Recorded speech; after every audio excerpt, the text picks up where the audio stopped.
Welcome to Ask the Experts. I'm Jill Schlesinger, editor-at-large of CBS MoneyWatch.com. I am joined by our editor-in-chief, Eric Schurenberg. And Eric, this is I think, a first for Ask the Experts. It's two MoneyWatch staffers with two guests. That's right. It's a wealth and embarrassment of experts here today. Exactly. And this is going to be such a good one because I think there may finally be some good news on the jobs front, and people are starting to feel like things are loosening up. Right. So we thought we'd bring two fantastic experts, especially in advance of the big employment report on Friday.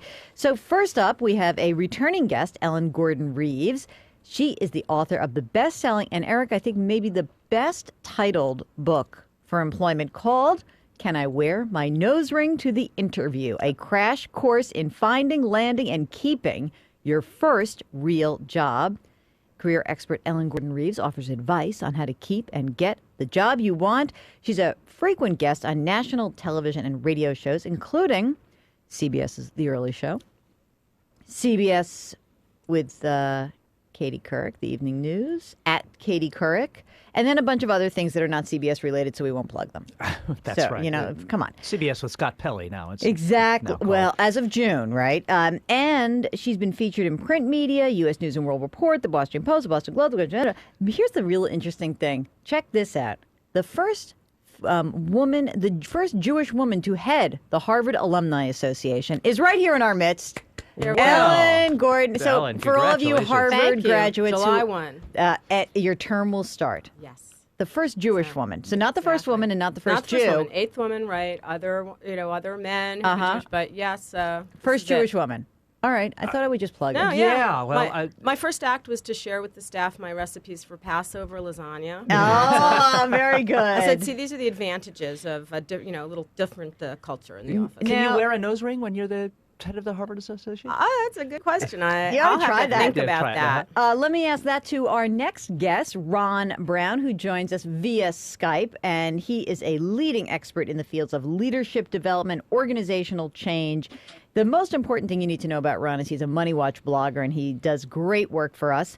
But Ron also is the founder and president of Banks Brown, a management consulting firm that specializes in providing leading-edge skills to optimize the performance of leaders and organizations. He's done a lot of consulting. You must be very wealthy with all this consulting you're doing with all these big companies. You didn't trade burgers for advice, did you, with McDonald's? Well, I ate a lot of burgers for sure.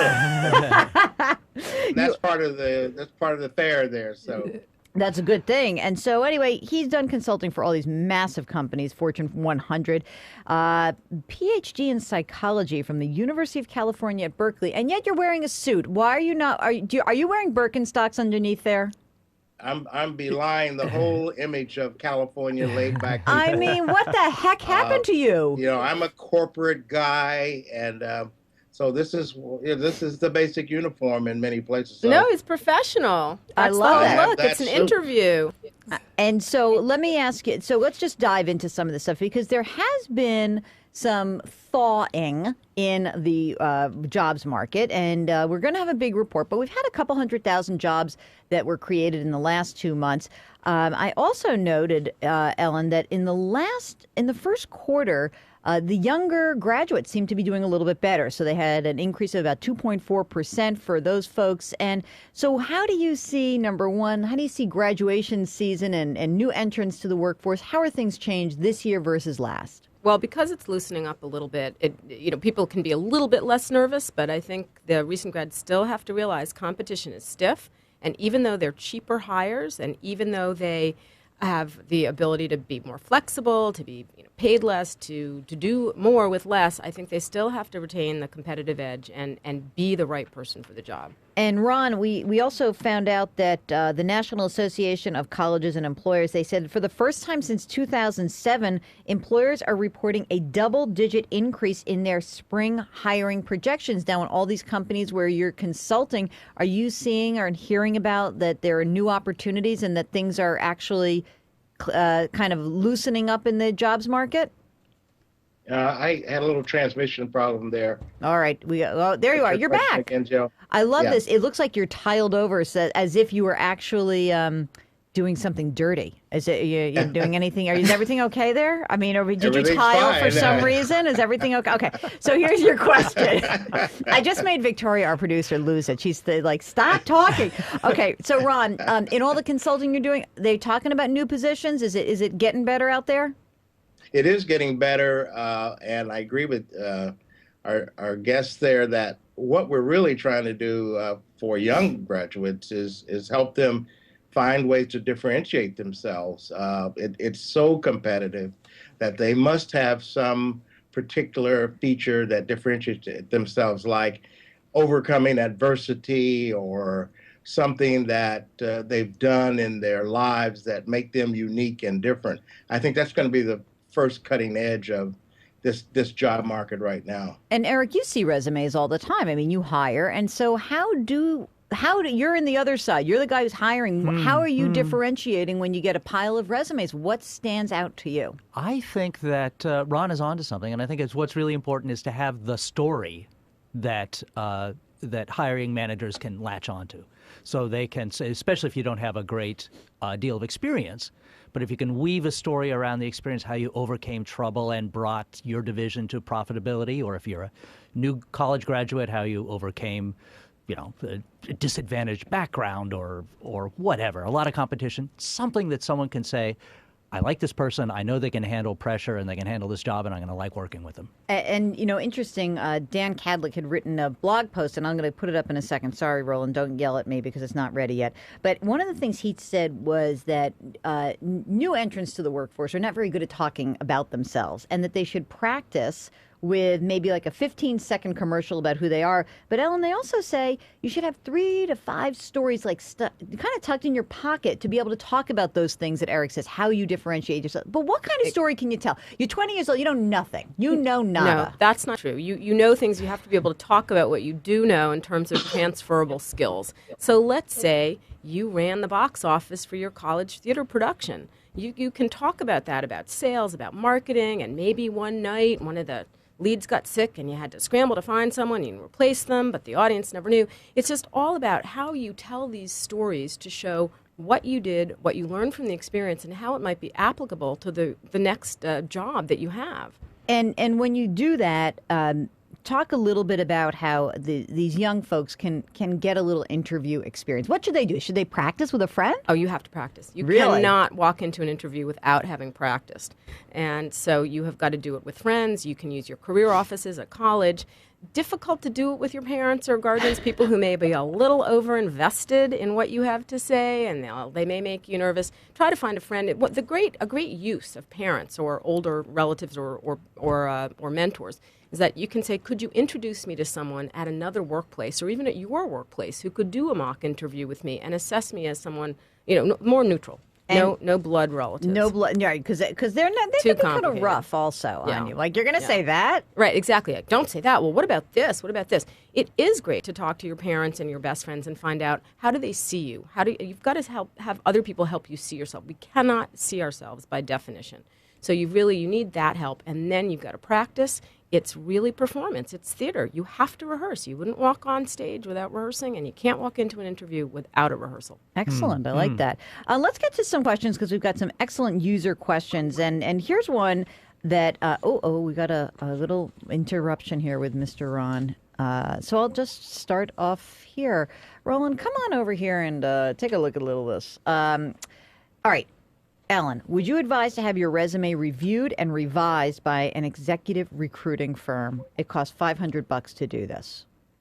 Oh, it doesn't have to be an executive recruiting firm. It has to be someone you can do that. But what you can do instead, again, is to find someone, use informational interviewing, exploratory interviewing, talk to everyone you know, and try to get someone in a hiring position, although not for that particular job, to review your resume.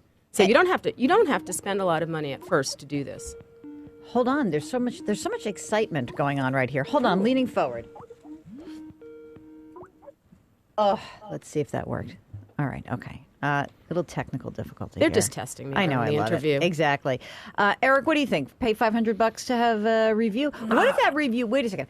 A lot of times these outplacement, they'll do it for free, right? Yes, right. But would you pay for it? I wouldn't pay for it. I don't think so I either. agree with Ellen. I think you can find a person in a job that's maybe the person who made the introduction for you can review your resume too. They know the kinds of specific things that hiring manager is looking for. One of the points that Ellen makes in her book is that you need a whole raft of resumes, different resumes for different jobs, and you want to emphasize different things in different places, and that advisor can help you with that. Yeah. And don't forget your references. I always remind people, you've got this list of references. They're people who are already on your side.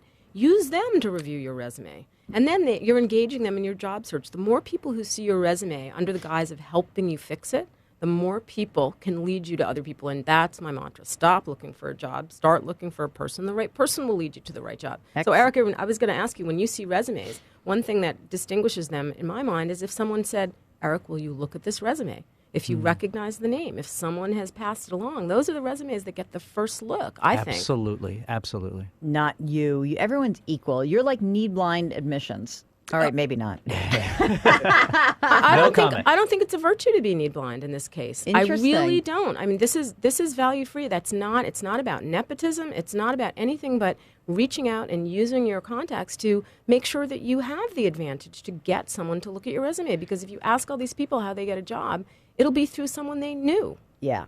And I just want to point out that Mark in the chat room, and if you would like to join the chat, go to moneywatch.com. He says, talk about what you do now and who you know and what you hope to learn. He thinks aspirational qualities go a long way, where you want to go in your career. What do you think about that, Ron? Do you want to, if you're... Well, I think that's, again, becoming a very prevalent question where you're asked, where do you see yourself going in 10 years? Who do you want to be? You should have some vision about, where you want to be, what you want to do. Sometimes it's hard, but you should make an attempt to really scope out how you see your career developing. That, again, is something that would differentiate you from others who are kind of just wandering in their job search rather than somebody who really kind of knows what they want. And let me, I'm sorry. Oh, I was going to say, can we talk about for 1 second a bad answer to that question? Yes. The sort Give of us joke the what answer, not to do. which is, where do you see yourself in 5 years? And the candidate says, in your job. Oh, yeah, that's a bad way to, that's a bad answer. Now, that's aspirational, but then I'm thinking, where do I go? Right. And so I like to coach people to say things like, well, what is the path here? What is a typical path here? I'm hoping that this would work out and I would stay here for a long time. That's why I'm here. Yeah. I think that that's something that's important. I remember conducting an interview once where a guy literally started talking to me and said at length about what the things he would change about my company and what I was doing wrong. And I thought, there may be some kernel of truth to most of this, some of this, part of this. It doesn't even matter. But it was such a turnoff. I was like, really? Well, this is a sales job. You don't work here yet. Yes, yeah, right. You don't work here yet. It's a very dangerous situation. Let's go into another question. This is sort of interesting. Also, this is from Deborah. I've been with my company for 11 years, and in that time, I have cross-trained myself to do all the responsibilities of my coworkers in addition to my own job. In my last review, I indicated that I would like to be promoted to a senior specialist since I'm the only one in the department that can do everyone's job. My manager said I needed to show that I was an asset to the company. Besides being insulted by that comment, I wasn't provided specific direction or suggestions on what I was lacking in order to be considered an asset.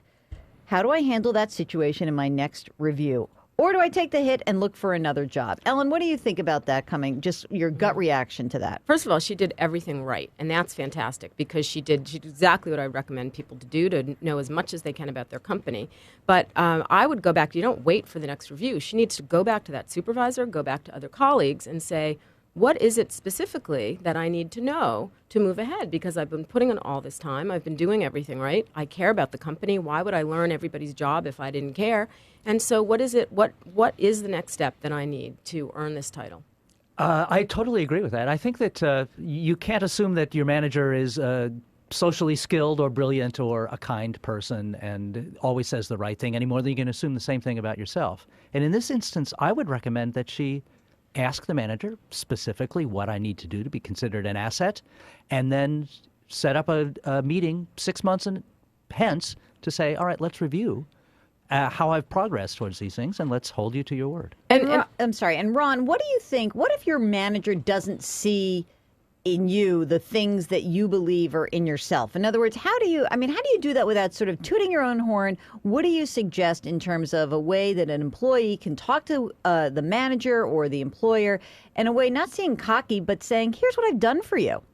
Yeah, I think that's what I would suggest in this situation is that this person write their own review, lay out the various activities and various results they feel they've delivered, and then test that with the manager to see if there's an agreement on whether they have done what was expected and delivered the results that were important.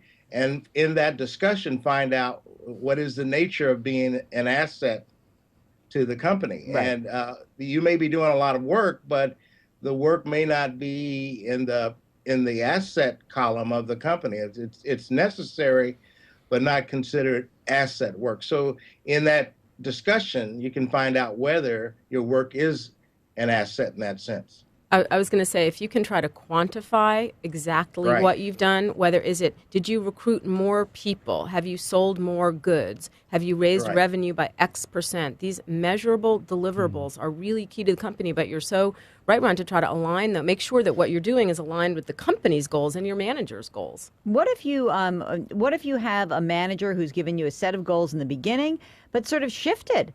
And now, everyone's business is shifting all the time. And I feel like we get a lot of questions from people who said, I did it the way he wanted me to do it, but now he wants to do it differently. And I'm completely at sea right now. What do you do with that kind of issue, especially obviously in a rough economy? Things are moving all the time. I think you have to be very proactive about checking in with supervisors more than they will necessarily check in with you. So you can't wait for the next review. And if someone said, this is how we do it a year ago, if the supervisor is not taking the initiative to check in, I would really go and check in every month or at a weekly meeting, whatever it is, and say, I just want to make sure that I'm on target. Here's what I think we're doing.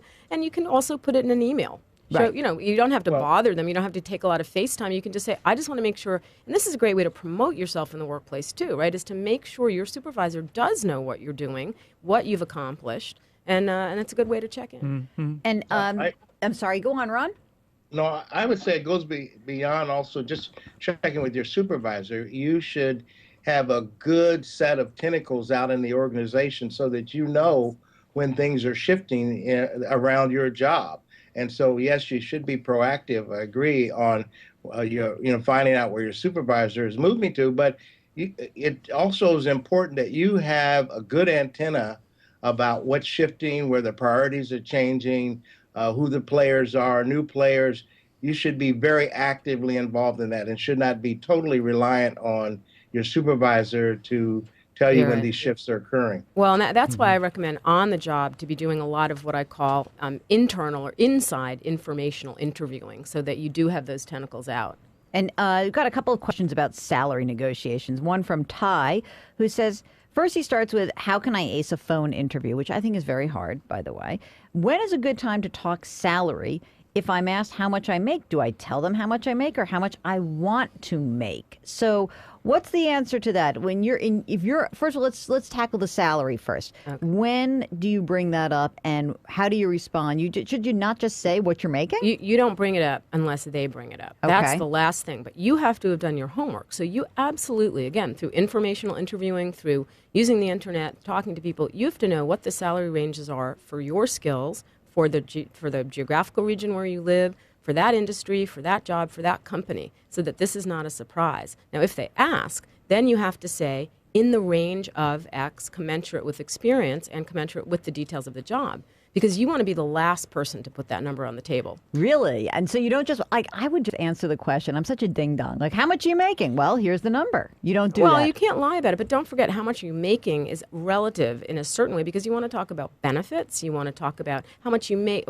Maybe you have a certain salary, but you have 4 weeks vacation at one job and they're talking about giving you 2.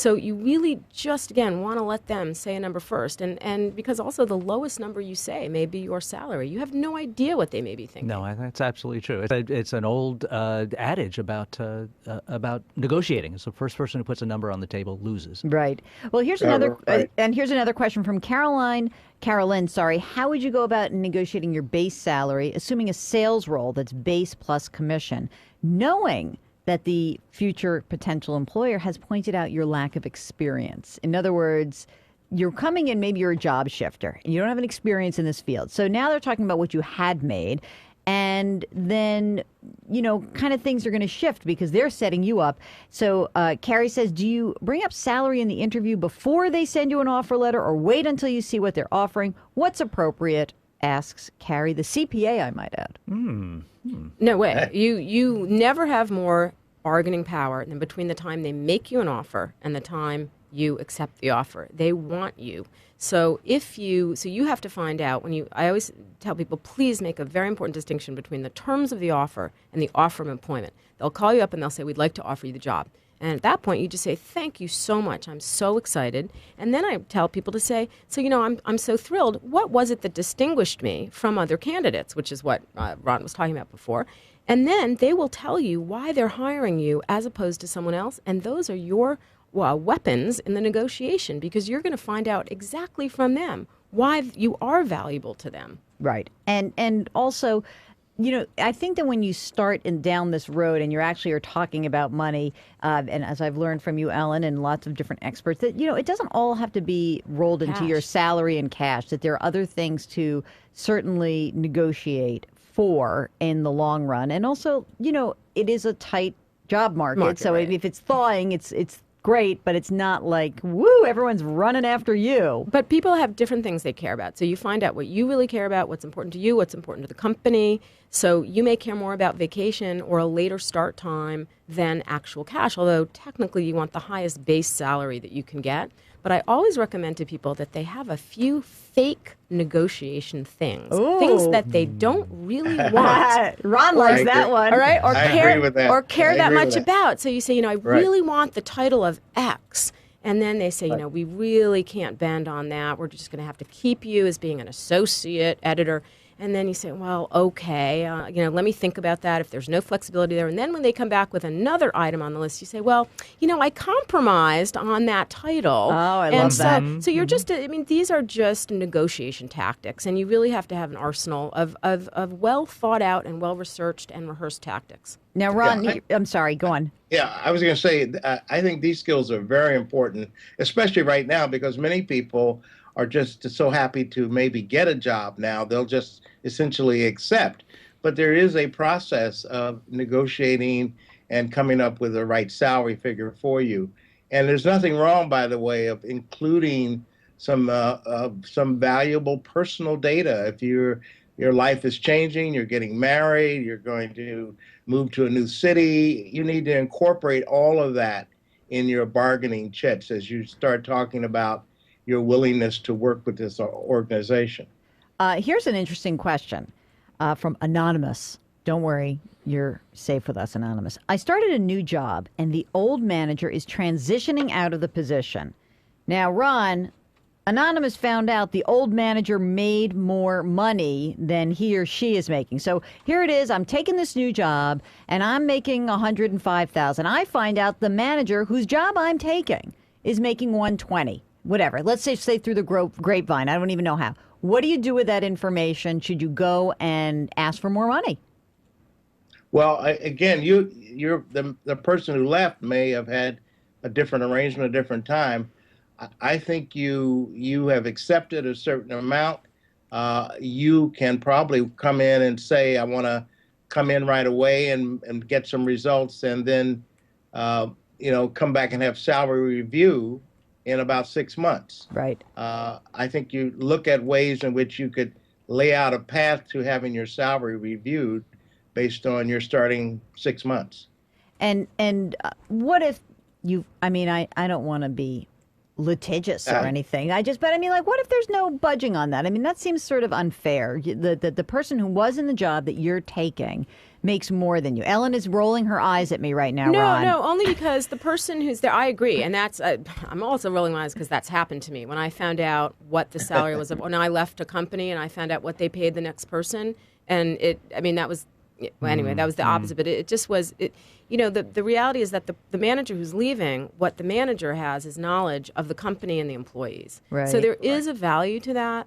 And but I think, as Ron said, I would try to negotiate an earlier review and to peg it to something measurable so that it's not soft. It's saying, you know what, I think I can do exactly what this previous person did, and I can do it better. And if I've done that in X amount of time, I would like to have my base change to what his was. And let's just go into sort of a more general stuff. I just got an email from, in the chat room, we have somebody who's asking, negotiating salary, phone or email? Now, let's assume you can't do face-to-face, because, I mean, I think it's kind of wimpy not to do it face-to-face, but let's just assume that it's not. So I would always do the phone. I'm a confrontational person, though. I would always want that, like, as close to the human being as possible. I think that's right, but then you actually want to get these things in writing. Right. So I think it's true. both. I think you want to follow. I would always prefer to have a phone conversation because you can hear in a voice when someone's hesitating or whether they say no right away or yes right away. I think that's really, really important. However, I would be taking notes the whole time, and I would be following up with an email that says, as we discussed, thank you so much for checking back with your supervisor about whether there's flexibility in this benefit, and write everything down. I think you have more power in a phone call, too. While you can hear what the other side is thinking, in their voice, you also can be more persuasive. And the other side doesn't have a chance to think about it and walk away and come back and be harder-nosed about things. Right. And do you find, Eric, negotiating in person, like a face-to-face, is that harder or easier, or do you care? Well, I think it's more effective. I think you probably get to a better result that pleases both sides that way. It's just you can figure out the unspoken body language And what's important, right? Right, right. But just remember, they will offer you it's the employer's job to offer you the lowest number that he can to save money for his company, and it's your job to advocate for why you deserve the higher range of the scale, not based on your needs, but based on your talents and skills and what you can bring to the company. I would argue too that you can't argue very persuasively based on what a previous person made in the job. You don't want to be in a position of treating the company like a kind of civil service setup where you should be a grade A employee. I think it's much better to you have the moral power of knowing that someone who preceded you was paid more, but you then have to fill that space with your own accomplishments. Right.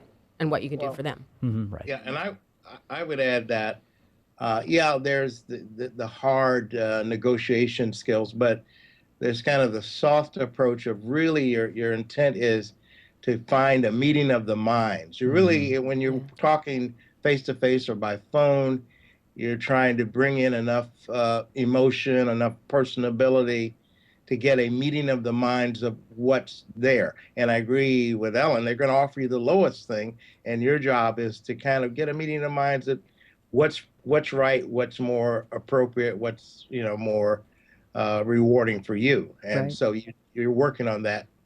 It's funny. You also have to remember, I mean, sometimes you're negotiating with somebody you're really working for directly, and if you have a contentious negotiation, it can really affect your workplace, and it can, I remember that my boss said to me, he's like, why don't you have an agent? I don't want to have to negotiate with you and then work with you. I'm like, you don't work with me that closely. Don't worry about it. But it's true. And there is something to be said, like you negotiate into submission and then actually can change your relationship. Right. And you really do want to remember that you're wanting to get to win-win on both sides.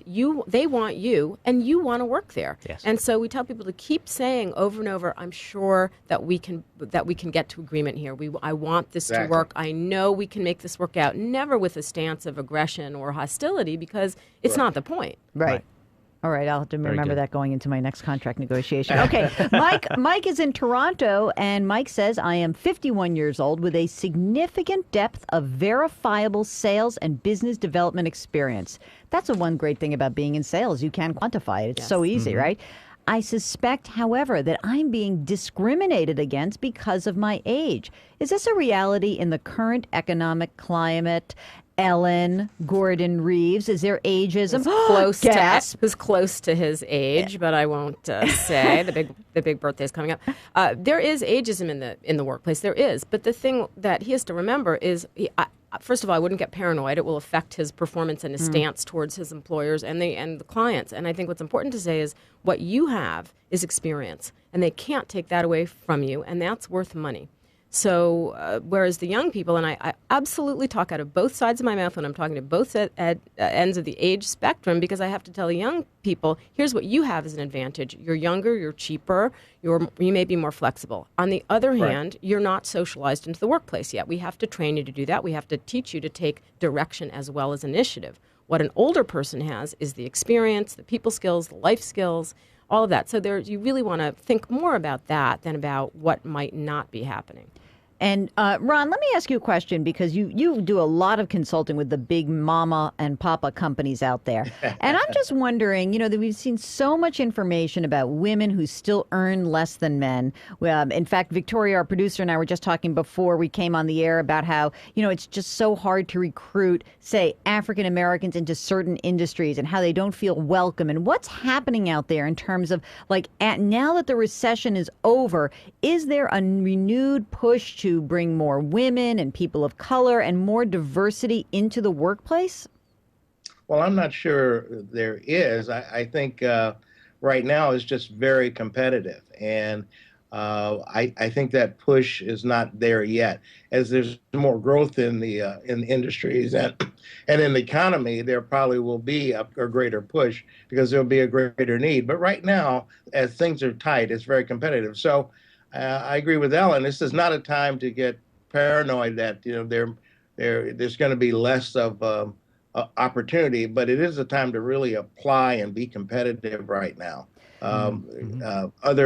Everybody's trying to get in as the doors are opening. Okay, here's another question. Is applying to a blind job posting a waste of time? Aren't job postings just a way to satisfy HR? Are most jobs really hired from within or by someone known to the hiring party? Ellen, should you post? Should you send it in blind? Will you ever get through? So 20% of the time, approximately, you'll get through. So I think this is not the best use of your time. I say, please do not spend your time sending your resume hurtling into the black void of cyberspace. However, if you see a posting, it's not going to hurt you to send it in. That's how that's how you find out about it, great. But what you need to do is follow up. Use all your networks. Use Facebook. Use your social network. Use any kind of community network to find someone who works at that company, in that industry, so that you can get your resume looked at instead of this blind morass of thousands of resumes coming in that may be being checked first only by a computer. Because it really is the case that over 80% of jobs are filled by personal referral. And 80%, although I understand it's not the same, 80%, I'm not a statistician, but I like to conflate these two, 80% of jobs are never advertised. They exist in what we call the hidden job market. So you've got to be out there interviewing, exploratory, informational, talking to everyone you know, and not just blindly looking and spending your days behind a computer screen. You've got to get out there and talk to people, at least 3 people a day. 3 people a day. Wow. That's a lot. At a minimum. At minimum. What do you want? You want us to do more than that? 3 people a day. 3. All right. We can do 3. Breakfast, right? Breakfast, lunch, and dinner. Yeah, it's really a job. 3 people a day at a minimum. And it has to be right now. You want somebody to introduce you in. Oh, we lost it. So you do want someone to introduce you into, to be able to bring you into the organization, right, Eric? No, you do. Being in place, and now they're trying to move into jobs. Oh, all right. We're going to have to come back to Ron. Eric, if you come into a company as an intern, or let's just say a low level, we know plenty of young producers who get into TV and radio, and they come in very, sort of this young, eager person. The question here is, should you leave the company in order to really see advancement? In other words, are you going to get pigeonholed as the young one, the intern, or she was the this, or he was the that? Are you going to get pigeonholed? Should you try to leave and then maybe hopscotch back in at a higher level? I would say that being an intern at a company is the best way to get hired there. So it's a great way to get in as on the cheap and with low expectations that you can easily exceed if you're energetic and you try really hard. Then when you get hired, that's when that problem you described, Jill, might come up. Then you're thought of as being kind of an entry-level employee and, the junior assistant associate editor, and that may be a hard one to break. Then you may need to move laterally. But the internship is a great way to get hired. And once you have some actual payroll job experience, then you're a lot more valuable commodity on the market, right, as a whole. I totally agree. And then I think at that point, if once you've made it into the company, then you have to do what Carrie, the questioner, I think, asked. She was learning everybody else's job. She was talking to other people in the company. Right. You volunteer. And I tell particularly young people, don't be so fast, particularly in this economy, to leave a job until you know what your next step is, where you want to go, and then try at your current company to earn that title, to earn the skills, to have them pay for professional development in terms of maybe computer training, another language training, things that you can use at that job, but that you know will be valuable. But a lot of people don't take the time to figure out where they want to go next. Right. And it's just don't jump ship before you have made the most of your current workplace because they know you. And let's talk about jumping ship for a second, because Ron, you have a great blog post up about how to deal with extremely difficult colleagues. And, there are people who would, I'm sure, look and say, it's like it pains me to wake up every morning. I have to work with this horrible shrew. I have to work with this nasty guy. And what is the way around this? Give us some real useful tips, because Eric is leaning in because he can't stand working with me so much that he's wondering what he can do to get through the day. Well, as I was saying in my blog, that there's a lot of effort to really determine first whether it's just your personal annoyance or this person has some characteristics that essentially offend the rest of the team or people around them. And you're trying to distinguish whether it's a personal annoyance that you have with this person, or is it a performance problem in which the person is creating issues with other people like yourself. And so as you define that it's not you, and it's really something other person, then I think you want to move to try to get your manager and other people to manage this particular situation. But you will find that you'll be annoyed at different people's habits. You will have to develop some hard, thick skin to be able to deal with some of them. But it changes when it becomes a performance issue. Right. And then you really do have to make something official happen, right? Well, right. I think, right. But one thing I have to say I learned from teaching was I would always want to go call the parents right away when I was a young teacher. And my master teachers would say, did you talk to the child first? Oh, that's what interesting. A concept. And I would say, no, I was going to call the parents right away. No. And then I would take Tommy aside and say, Tommy, you haven't done your math homework for 5 days. What's going on? And then he'd say, my dog died. Oh. And then I would realize, well, he's not unmotivated. He's unhappy and he needs a new puppy. So it really was a good lesson for me. It's very hard to do this as an adult when someone's performance or behavior is not pleasing to you. But I really learned from teaching to say to people also, your behavior isn't working for you. And to go to people and say, I'm puzzled by what's going on. What's your goal here? How can we work better together? What's really going on? And I found, even though it wasn't always my instinct to go towards people with whom I had difficulty, well, maybe it is my instinct because I'm not really conflict averse. Okay, but it was, I really have learned so much by taking the higher road and really turning the other cheek and going towards them and saying, we both work here. We should have the same goals. What's really going on? Can we talk it out? And find out if there's something that you'd be surprised what you'll find out about what's going on in people's lives. But if that doesn't work, then and you should always alert, though, a supervisor or somebody or HR so that there's a record. You don't want to get into a tussle with somebody and have no record of it or have it be my word against your word. But I would try a personal approach offsite. Can I take you to coffee? Can we have lunch? Can we figure it out? And then if we really can't, then we take it to the next level. In the interest of the company, what you said, Ron, then it becomes about performance and about doing the best job for the company and meeting people's expectations. Ellen, before that coffee date with your opponent, do you alert supervisor then or only afterwards? Or do you wait until you see whether that coffee date works? That's a good question. You might want to go on record as saying there's been a conflict and maybe go to HR or to a supervisor and say, this is going on. Is it okay with you if I try to resolve this personally and get it on the record, get things down, and if the supervisor says, no, I want to intervene, then let him or her handle it. If not, I would say, this is what I'm planning to try. Is that okay? Let me go to the person. I'll report back on the conversation, and then maybe we'll all need to meet together. I would say by the time you've done that, you've pretty much determined it's a greater performance issue. By the time you alert HR or your supervisor, by that time there's an issue there, and you are looking for a wider set of resources to confirm or to support or to work it out with you. So you pretty much determine what it is. It's serious. Well, let me ask you, what happens if something is brought up in a performance review and you just think it's malicious? In other words, something gets into your review and your coworker has said something not great about you, and who may or may not like you, dislike you, whatever, but you really disagree. Ellen, if you dispute that in the meeting and say, look, this has nothing to do with my job performance, what is the best way to do it? Because that's in a written record. This is so important. The first thing is how you react to the allegation in the meeting is extremely important. So you have to train yourself, even before you walk into a review, to prepare to hear something that may not be true or may be incendiary. And you have to not react with anger or alarm. And you have to say, and this, you can train this. This is rehearsal. You train yourself to listen and to say, I'm really surprised to hear that. I'm not sure what the basis for that is. I want to talk to so-and-so. This is not my understanding of the situation. And don't make an accusation. Don't say, I know this must be personal. It's because I did this or she did that. Be very neutral, investigate, and do not sign the review.